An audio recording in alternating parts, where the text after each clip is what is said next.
Hey, it's Chris, Liege Games. Now, we all have the biggest backlog in the neighborhood, right? In terms of games that are unplayed. And if you watched my previous video, I'll put the link right up here. It was talking about the games that I have played in 2021 that were new to me of 2021. Not games that were new 2021 releases, but things I had not played yet. And my top 10 so far. Now, this is going to take a different spin on things. This is going to be looking at that backlog, looking at those things, some in shrink, some in not. You know, I'm not totally a shrink, keep in shrink type of person. But what are the ones that I want, anticipating, eagerly trying to get to the table next so that I can know how much do I like this or not? Because we all have those, right? Like, I think I'm going to like this up here, but am I actually going to like it? Those two things sometimes are just completely like two ships in the night, right? We've all had those misses that we thought were going to be slam dunks, and then you played it and you were like, oh, right. Alrighty then. Anyway, let's take a look. These are my 10. I'll tell you why. Some of them I need to know whether or not I like them. Some I need to know whether or not I like them enough to get more. And some I just need to know whether or not I like them and they're even going to stay in my collection, or I should just give them the boot altogether because I could see myself going either way. So, 10, obviously I'm going to give you some honorable mentions because what top 10 list would be complete, folks, without a few honorable mentions? Because you can't actually make it top 10 because that'd be like too obvious. Top 10 is top 10 is anyway. You know what I'm saying. Let's do this. Actually, you know what? Let's just stay right here before I need to go anywhere because I have one of the ones right in front of me that is the honorable mention number 1 that I want to get to the table that I need to know about. And what is that? That's dominant species marine. You know, this is a lot heavier game than I ever, have sort of been able to get to the table. And the original dominant species really didn't appeal to me. But when I saw this one coming out, something about it tickled my fancy. The hex grid-based evolution system where you have the ability to upgrade and choose what evolutions happen and how they interact and, that sort of thing is just really sort of appealing from is this the next step for me in terms of my evolution as a gamer, if you will? Or is it just something that is going to make me realize that I am just never going to be this style, this heavy of a gamer? And I want to know because I just don't. I've got a couple games in my collection like this, but this is the one that is honestly most appealing. The one that's sort of the runner-up behind this in the same category is Marco Polo 2. And so I have a copy of that as well that I'm looking at, but this one I just need to know. But the problem is, the overhead is much higher in this. And this is one's going to be harder to get to the table. But I want to know because this one I could easily see myself getting rid of. I know there are people out there that like this and want this sort of thing. So the trade value is definitely there, but I just don't know. And it's a very solid game. 2 to 4 players, but 1 to 3 hours. And you can't really play this one solo. Like, I would try and play this one two-handed, but I don't really know how that's going to work either. But that is why, as you can imagine, it's the honorable mention, and I could easily see myself going either way with it. Now, I thought I'd do this a little out of order, but you know what? Let's just make this the second honorable mention anyway. The second honorable mention is also just sitting right in front of me down here in my basement alcove. I don't want to say man cave, because this is definitely not a man cave. This is sort of a back room alley production studio sort of thing. I don't know, whatever. You know what I mean. Street Fighter, the miniatures game. And this one has some of the best pre-painted models you will probably ever see.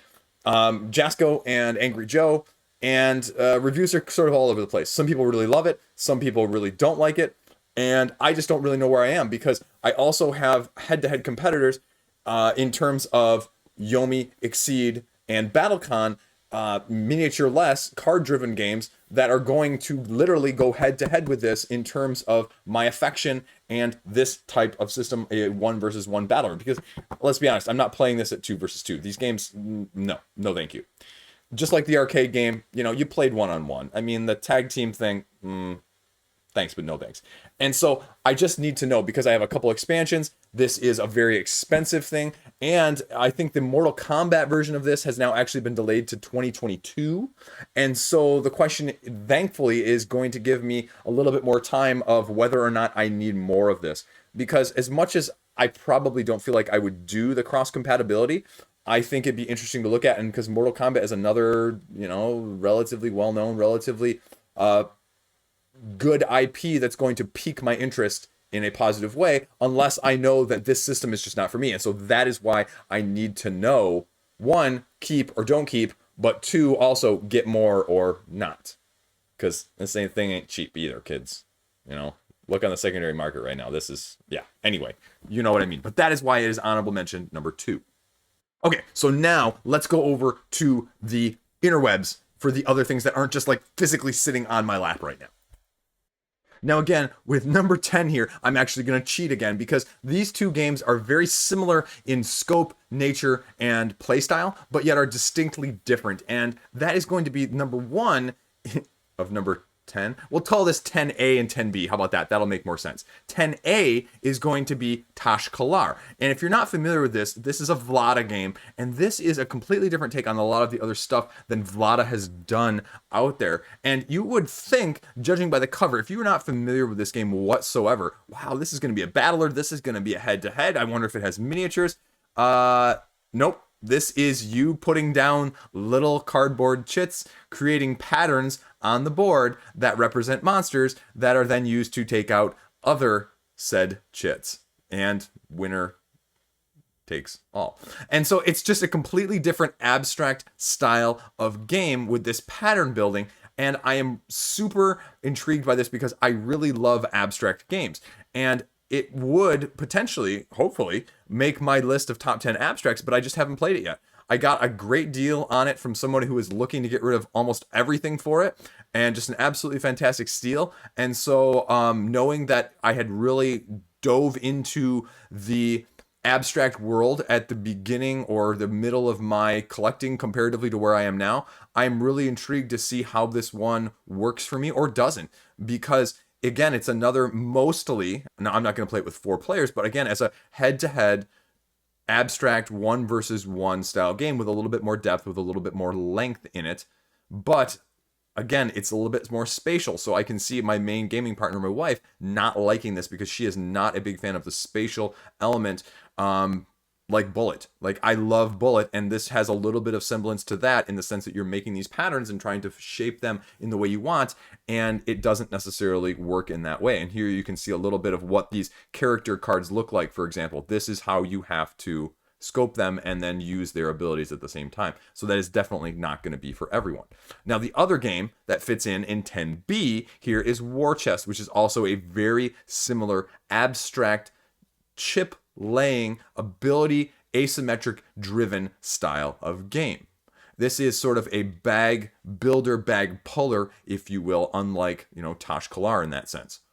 You are drafting 3 of these units per turn to your field, and they have various abilities and interactions that they can be doing, and you can see the plethora of options that you have even in the first place. And this is just with the base game, not even mentioning the 2 expansions that are out there already. And you are drafting them onto this field. You are trying to place the control markers and control them, and the first person to do so with all of theirs wins. And so again, it's a completely different style of things. But again, this one is also very highly rated. This is like the 7th rated game abstract-wise on Board Game Geek, which again, you don't get bad games getting that high. Now, again, you're never going to find a game that appeases to everyone, but in terms of the abstracts and the head-to-head 1v1 style of thing here, which is really what we're going for, it is very well thought of. And so again, I want to see how well does this fit with my style. And I've heard mixed things on the expansions. Like, some say, oh wow, it adds a great another depth, more variability. And some say, you know what, it's just too much.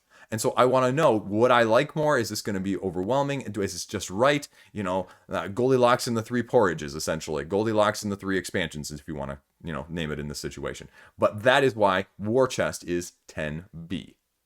Now, number 9, again, most of you may not have heard of this game. This is Warehouse 13, the board game. Now, many of you may not be familiar with this IP or even the fact that they made a game out of this IP in the first place. But a few years ago, the people behind this game got the license to do the IP in the first place of Warehouse 13, which is an NBC owned property that primarily aired on Sci-Fi for about like 5 seasons or so, I think. The concept is you are agents of this mysterious government organization that is going around the world collecting these artifacts of famous people of the past that have stored collective powers and preventing them from doing damage or preventing them from, said bad guys from getting them and unleashing them upon the world in terms of chaos and taking things over.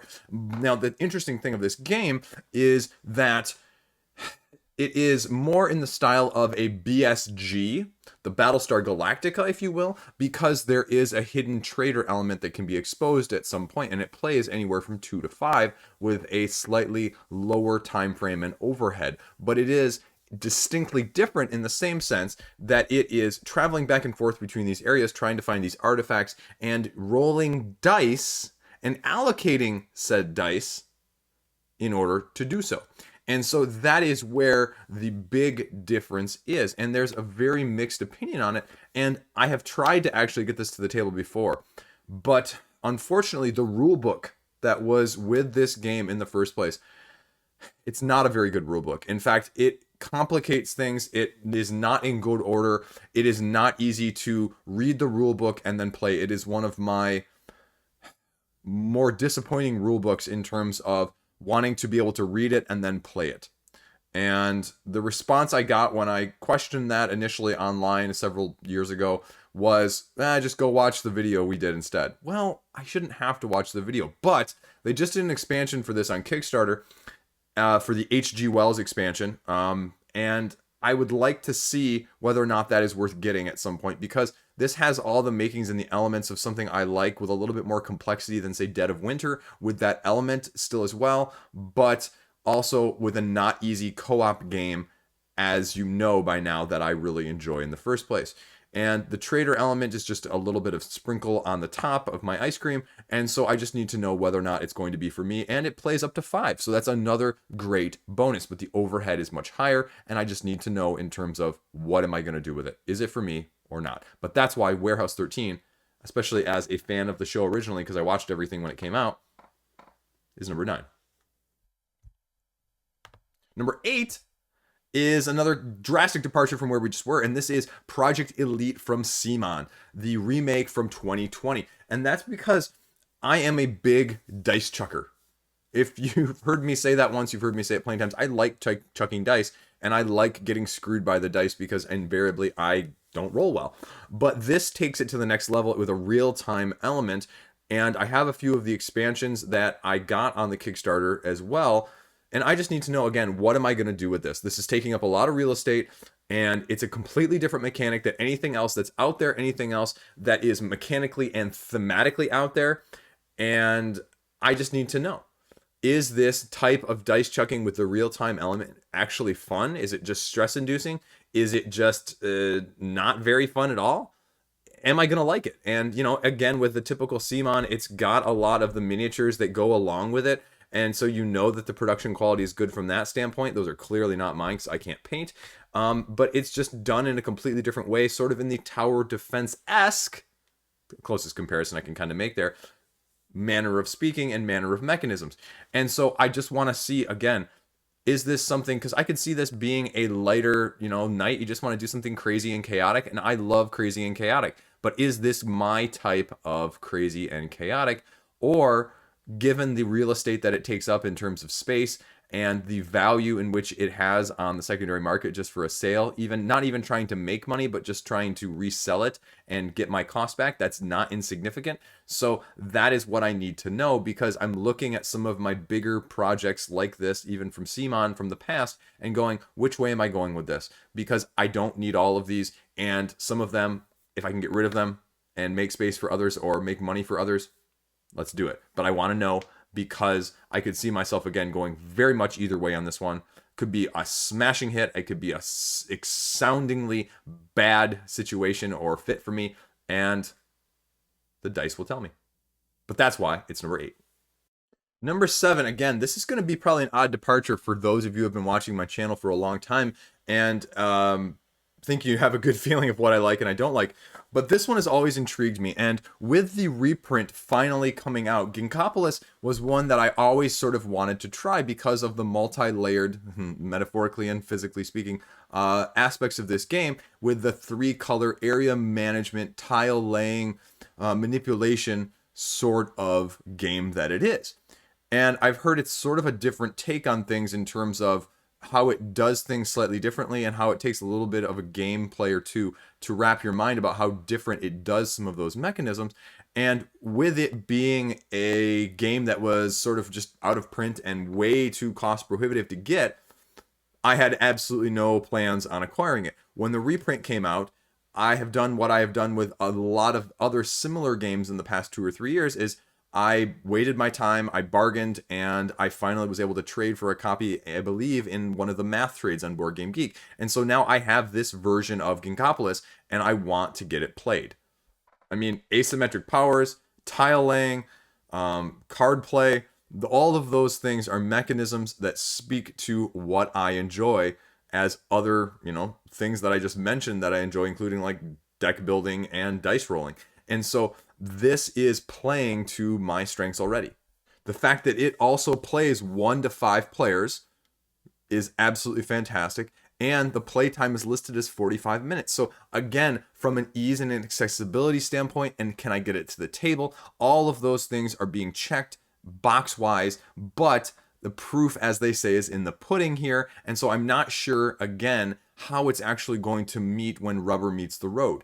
Am I going to like it as much as in here that I think I'm going to like it? Or is it going to be just so different because there is some area control, area management like that? And you've heard me say before that that is not my favorite style of things. Is this going to break the mold and be one of the few rare games that I enjoy from that aspect because there are the asymmetric powers and there are these other elements with the tiling and the card play? I don't know, but I want to know. Don't you? It's doing things, again, different than anything else in my collection, and that's why I want to see, and that's why it's number 7.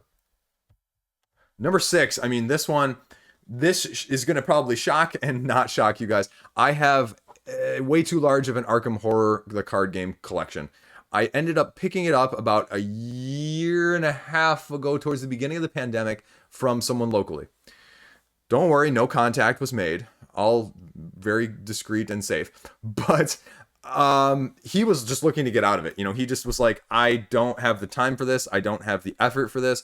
I'm just looking to get rid of it. And I got like $350, maybe almost $400 worth of stuff for like 2. So I have a ton of stuff. I have looked at the new stuff. The newest 2 cycles, The Edge of the Earth and The Innsmouth, are by far and away the most compelling to me. But I have a lot of the first 3 or 4 cycles. And so I need to figure out, one, can I actually deck construct? Do I have the patience for it? Do I have the wherewithal? And the problem with that, and the reason I haven't done it, is because the way that they organized it is not easy to figure out at all right now. So I haven't put the time and effort in that. And I have now discovered that I like Marvel Champions. I have not played it anything but solo, and I have not done much of the deck construction, but I like it. And so is this going to be a complement alongside of Marvel Champions? Am I going to distinctly like one better than the other based on one is more narrative and one is more linked together, as opposed to Marvel Champions, which is, for the most part, except for those new recent big box expansions, which are introducing more of a campaign campaign style-esque thing? I don't know. But I want to know what I'm going to do with it because, as I mentioned, I have a good amount of stuff, and a lot of the smaller cycle stuff in these several that I have has gone in and out of print or in and out of availability over the last 2-3 years at times. And so there has always been a good turnover, a good market value for it. I see collections being wanted and sold all the time. So the resale value is always there. And that's why I picked up in the first place. I said, worst case scenario, I'll probably even make money on this if I really want to. But that was also not my first reason for picking it up. I have heard great things. I want to experience those great things. I want to know if those great things are as good for me as they are for other people. I want to know, is the grass greener? Or is it just as green for me? And I have plenty of stuff to experience it with. And so I'm not just guessing, but we'll see. Because this is, again, it's going to be a time commitment thing. And it's going to be an effort. And it's going to be harder than some of the other stuff. And you will say that, I guess that's the really positive about Marvel Champions, is that they come with the pre-constructeds and you can use that for a decent portion if you want to. Now, I know there's plenty of resources out there online for Arkham Horror as well. And so I may just end up using that and saying, hey, I have this stuff, build me a deck, what's out there, and just try and do that way. I hate doing it. I feel like it kind of feels like cheating sometimes. But if that's what gets me able to play it and figure out whether or not I like it, I may just have to do it. But that is ultimately why it is number 6 on the list. Number 5 on the list. If you've heard me talk elsewhere, again, I am a big level 99 fanboy. In fact, I reached out to them because I was looking for more information on season 6 of Exceed, sort of as a introductory standpoint, seeing where things were going to come out and what was going to be the new IP that's going to be based on. And I just sort of said, hey, if you've got any extra copies and you feel like, throwing them my way, I'd be happy to do it, because I want to see what the exclamation and what the excitement is all about. Because as much as I kind of like BattleCon, Exceed is the younger brother that's more streamlined and easier to get to the table. And so they said, hey, we really like your stuff.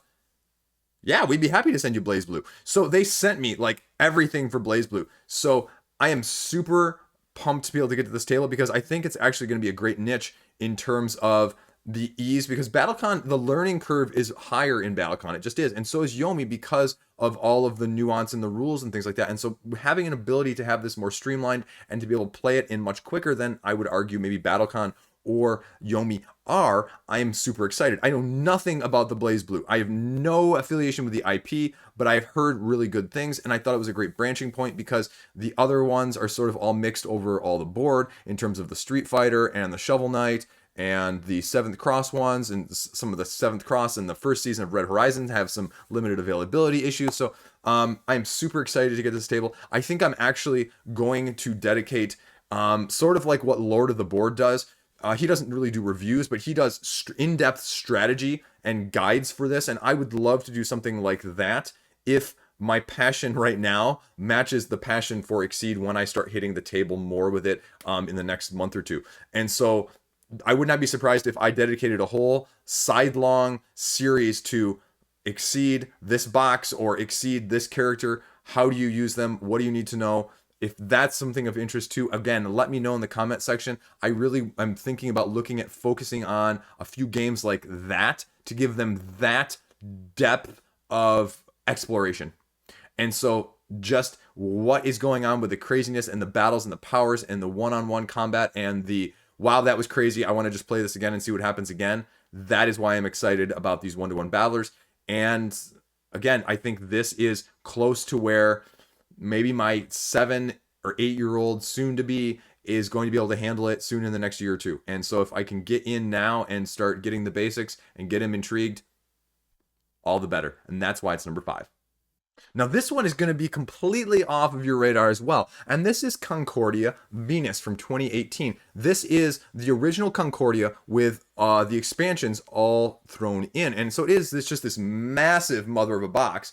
And again, just like Ginkgopolis on this list, I ended up trading for something else in my collection. I believe it was something along the lines of a Kickstarter that was similar in aspect but nature and just slightly different. And they didn't like this, and I didn't want that one, so it worked out well.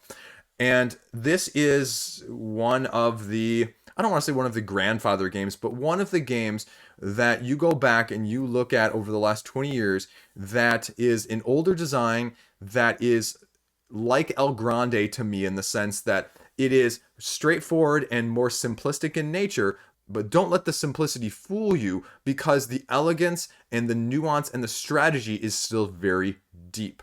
The fact that I could get it in all in one is nice, because again, I think some of these bigger box things have good replayability. They have good all in one in terms of not having massive overhead of 3 or 4 expansions, and they have good trade value because these are always in demand. So it's a win-win from that if I like it, if I don't like it as well. It is more of your economic development, card management, power driven, ability driven, I guess, more in terms of what people you're choosing to utilize style of game. And it is just straightforward in placing them around, moving them around the map, getting various resources, using various characters or, people to manage things as you're going throughout.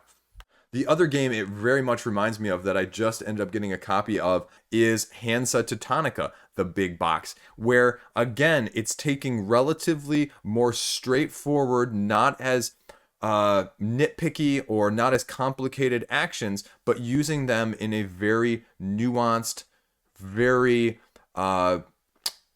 subtle way to engage players in a deeper manner.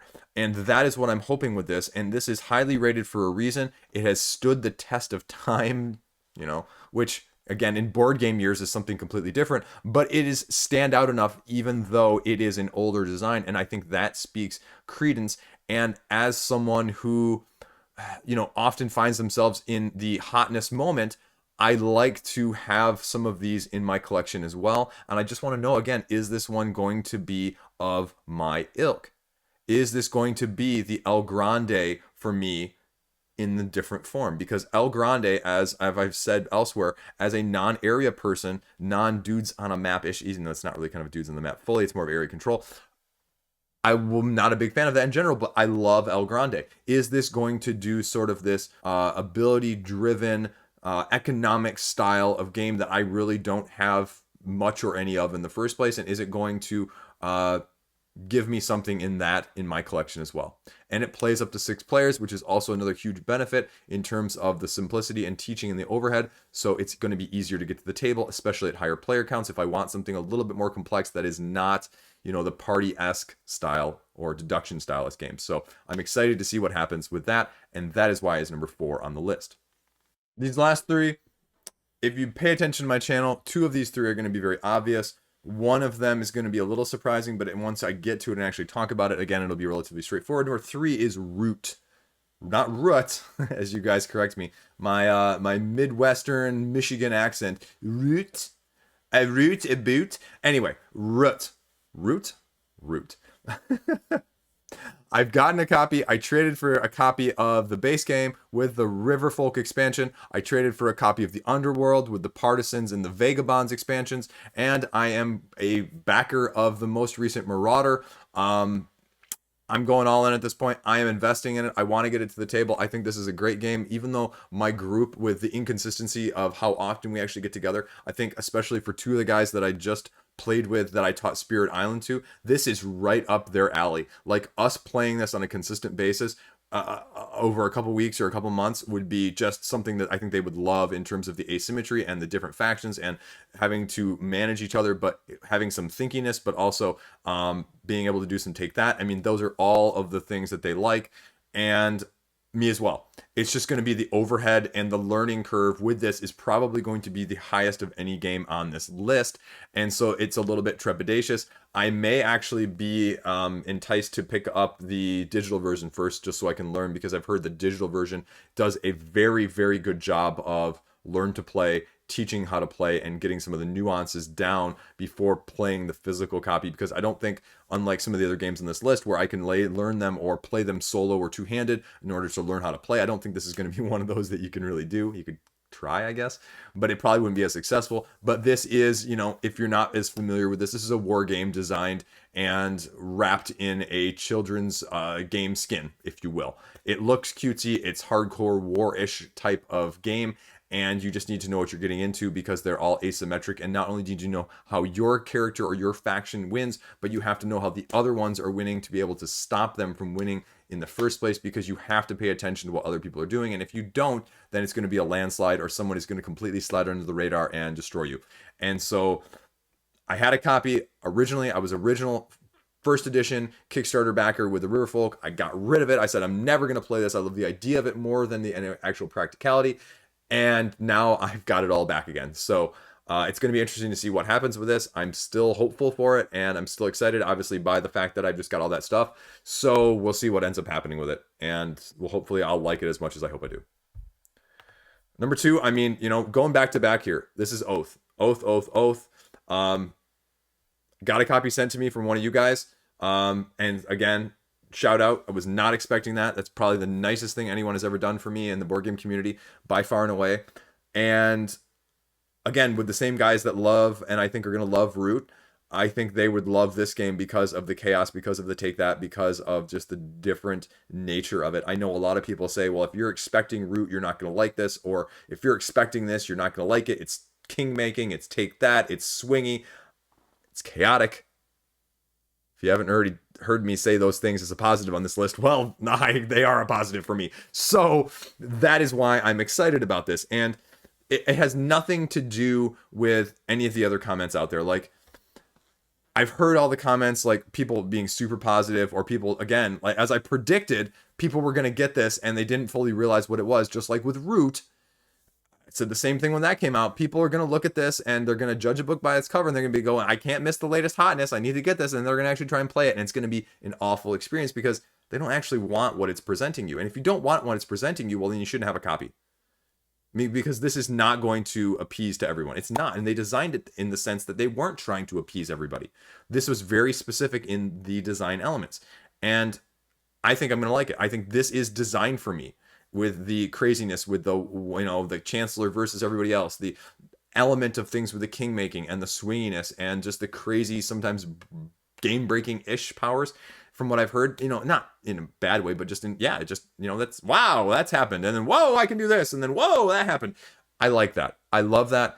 I just enjoy that. And so I'm really excited. Again, this is probably going to be the second biggest overhead of any game on this list behind Root. So that's, again, going to be the biggest challenge. And that's going to be the biggest difficulty in terms of getting it to the table. But I'm that excited to get it to the table in the first place. So I'm going to push myself to do so. And number one on this list at this point is Middara. I've read the rules. I've tried setting up and playing it. I haven't been able to. The biggest challenge, again, with a lot of these dungeon crawlers nowadays is they really say there is not as much flexible, adaptable scaling. And so if you're playing it, you need 4 characters. So if you're playing solo, you're playing 4 characters. If I have a dedicated space for a game like this that I could just leave it out and set it up and play every so often, I would do that. This would be the number one game on my table from that standpoint. I just got the resins from the second Kickstarter, which I have absolutely no interest in. So if you want those, you want to buy those off of me for cheap, let me know again in the comment section or shoot me an email or something, because I can't put together things like that, and I'm no good, dexterity-wise doing that. So I have no interest in them, but it was cheaper actually with the second Kickstarter to get the all-in bundle, which included the resins, than to get all of just the gameplay stuff, which is a whole nother conversation. You've heard me talk about how I feel about that, but it was cheaper to do it that way. So I ended up doing it that way. But this is another game that I think is highly underrated. I think it's probably one of the best dungeon crawlers out there, not having played it that much. But I think the storybook also, it was the first game to really sort of encapsulate that and really go after it in terms of both of those elements. And I know a lot of people don't like the Japanese RPG style-esque of art and the anime style of things, but the upgrade system, the abilities, the story, I think is just going to get better with chapters 2 and chapters 3, or acts 2 and acts 3 is what they call them. And so I'm just excited to see what else they can offer and how much better they can make this, because this really was probably one of the first big, super big passion projects that I had concerns about, that I backed, that I canceled, that I got back in at before it delivered, even though it was like 3 years overdue. And they showed what they could do, and that's why literally the second Kickstarter raised like 20 times the amount. So that is the number one game I'm excited to get to the table, hopefully before the end of 2021. That's it. That's the roundup. That is the top 10-ish of games that I want to get to my table before the end of 2021, period. So 6 months from now, maybe I'll do a follow-up video. Did I get those games to the table, and how did they turn out? Or are they even in my collection at this point? Or how would I compare them or rate them to other things that are in my collection? Something like that in terms of follow-up. You guys can, do the little Reddit thing, like the little Reddit bot. You can be like, remind me in 6 months. You guys can do that for me in the comment section or something. I don't know. If you made it this far, thank you for watching. Thank you for dealing with me. Thank you for dealing with my ramblings. Hopefully some of these games piqued your interest or are interesting to you, or you can tell me your own thoughts and experiences with them too. I'd be interested to know. Let me know what is on the top of your list to get to the table. Because, this is stuff that is in hand, ready to play. Not stuff that I'm waiting for or pre-ordered or on Kickstarter and coming or not yet here. Or this is stuff I have in my collection, in my house, around me currently, as you saw me pull out with the beginning of this video, that I just want to get played and see what happens. So there you go. Hopefully that was entertaining. Thanks for dealing with me. Thanks for putting up with me. Stay classy. Have a great day. See you around.